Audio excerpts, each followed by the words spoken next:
நேற்று மாலதி ஒன்று கேட்டாங்க, இந்த கட்சியை என்ன செய்வாங்கன்ட்டு. நேற்று நீங்கள் கேட்டிங்கல்ல, என்ன பண்ணுவாங்க திமுக கட்சியை என்ன செய்வாங்க பிஜேபி அப்படின்ட்டு கேட்டிங்கல்ல. ஆமாம். இன்றைக்கி ஹைதராபாத் எடிஷனில் பாரதிய ராஷ்ட்ரிய சமிதியில் கட்சியில் ஒரு பகுதியை பிஜேபியோடு இணைக்க வேண்டும் என்று பேசிக்கொண்டிருக்கிறார்கள்.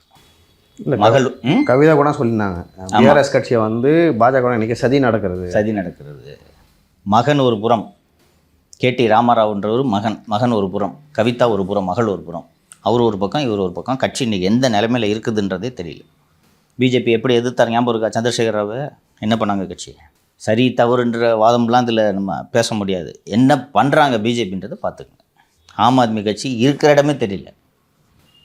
இப்போ தொடங்கியிருக்காங்க தமிழ்நாட்டில். டார்வின் கோட்பாட்படி பலமானது வாழும், வலியது பிழைக்கும், அவ்வளோதான். Survival of the fittest. அதுக்கு ஒன்றும் பண்ண முடியாது. அதான் அரசியல்.